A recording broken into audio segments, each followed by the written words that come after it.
Maraming salamat po aming ginoong tagapamahalang hukom at sa atin pong ginoong Pangulo. Meron po akong katanungan para sa prosecution. Sa akin pong mga kaibigan, prosecution. Napakahalaga po sa bawat pagdinig ay yung nagsasabi ng katotohanan. Tama po ba? Tama po. Opo. Pagka ang isang witness po ay naging halimbawa ng paiba-iba ang sinasabi, ano pong tawag dito? Di ba po kasinungalingan? This is a hypothetical question, Apo. Your Honor. You are not referring to any particular witness? Si Las Cañas po. Yung inyo pong pinakitang affidavit, Your Honor? alam niyo po, hindi pa po ako tapos, kaibigan. Alam niyo po, napakalungkot po para sa amin na marinig na merong kayong ibinigay na affidavit na nabahiran dito po sa loob ng Senado. Dito sa plenaryo ng Senado ay nabahiran ng matinding masasabi nating kasinungalingan sapagkat magkaiba ang kanyang sinabi. October 3, 2016, sinabi niya walang kinalaman ang Pangulong Rodrigo Roa Duterte.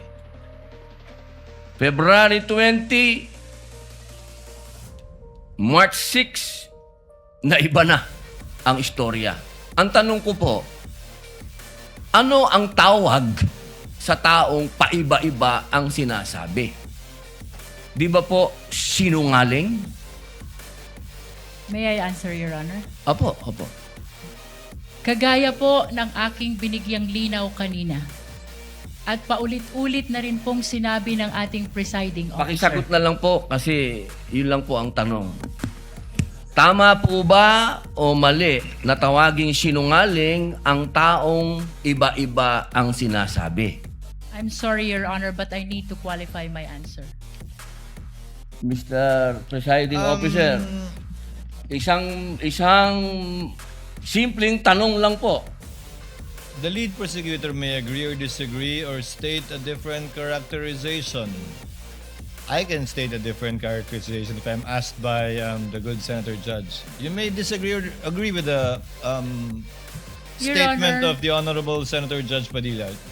Feel free to say no or yes, Counsel. Kagalang-galang ng mga senator judges at sa atin pong mga nanonood na kababayan.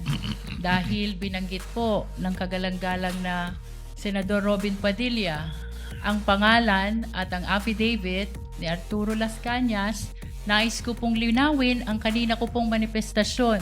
Ito po ay ipresenta sa impeachment court bilang bahagi ng testimonya ng witness. Hindi pa din po sinasagot ang... Lead prosecutor, the response, it's not responsive to the question of Senator Judge Padilla. Allow me to, if the good Senator Judge will allow the presiding officer, pwede ba nating sabihin, lead prosecutor, na ang testigong pabago-bago ang kanyang testimonya sa magkakaibang petsa o araw o panahon ay isang testigong hindi maaasahan? Without particular reference to Arturo Las Sa Cañas, pangkalahatan, I agree with you, Honorable Presiding Officer. Posible nagsisinungaling siya sa isa, nagsasabi ng totoo sa isa, o nagsisinungaling sa isa, nagsasabi ng totoo sa isa, hindi na natin malalaman yun. Tama po ba yan? Without particular reference to Arturo Las Cañas, I agree with you, Honorable Presiding Officer. Thank you. Maraming salamat po, aming ginoong You may proceed, tagapamahalang Senator hukom. Judge Padilla. Opo. Kasi po, katulad po ng sinabi ng aming Senator Judge 10,000 hours Pampilo Lacson, napakaliwanag po ng sinabi niya. At kami din po dito, ako po mismo ay gumawa din ng panukala na dapat yung mga nagsisinungaling dito, yung mga paiba-iba ng testimony na nagiging aming mga witness ay dagdagan dapat ang sintensya ng perjury. Kailangan amendahan ang batas na yan.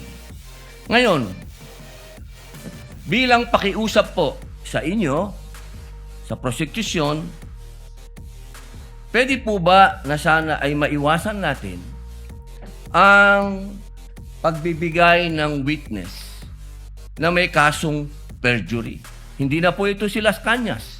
Ang sinasabi ko po ay yung dalawang mahal nating witness, si Attorney Jeremy Lotok at si NBI Agent Talilong, na sa mga oras na ito ay may kasong hinaharap na perjury. Pwede po bang iwasan natin na may mga ganito tayong witness para ang nasasakdal po kasi dito ay ibinoto ng 32 million na tao.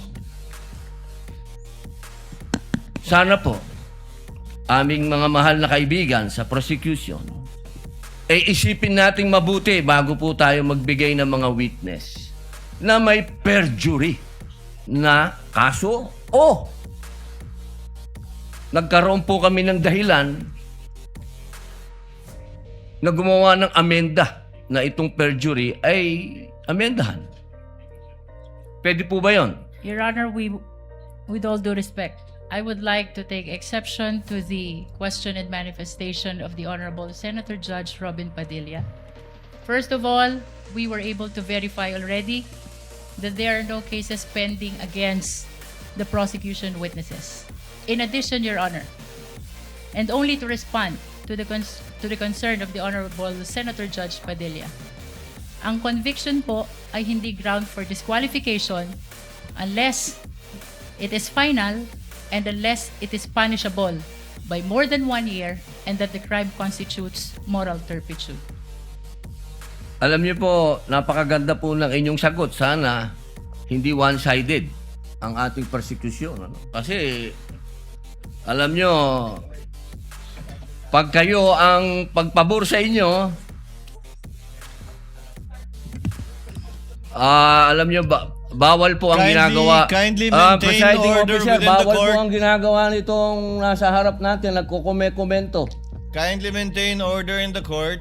The Sergeant at Arms, by authority of the Senate President, is directed to kindly maintain. Hindi po order in the sila allowed mag-ingay. Korte po ito. Thank you. You may proceed, Senator Judge. Who was speaking? Ako po. You may proceed, Senator Judge. I was Padilla. interrupted. With due apologies. So, ibig niyo pong sabihin, yung mga senator judges dito ngayon na humaharap sa kaso na hindi po pinapayagan ng ombudsman at hindi pa rin sila guilty, ano pong ibig niyo sabihin? Your Honor, with all due respect, ang question niyo po kanina ay kaugnay ng pagtistigo. Testigo nga, Referring to judges the nga yung witnesses of sinasabi the prosecution, Your Honor. Ang usapan po ay yung guilty or not guilty. Okay? So, tatanong na po ako ng bago. Pwede po ba? May I be clarified, Your Honor, on your last question about the senator you said are facing cases? Lead counsel, I think that was more Alam of niyo a- po, malinaw na po yung sinabi ko and wala po kayong karapatan magtanong Hindi, sa Senator Judge. diliwanagin ko nga po. I think Senator Judge Padilla was making a manifestation and not posing a question to the lead prosecutor in relation to our two colleagues. You may proceed, Senator Judge Padilla. Maraming salamat po, Ginoong tagapamahalang hukom. Pwede na po ba tayong mag-advance ng katanungan? Yes, Your Honor. Apo.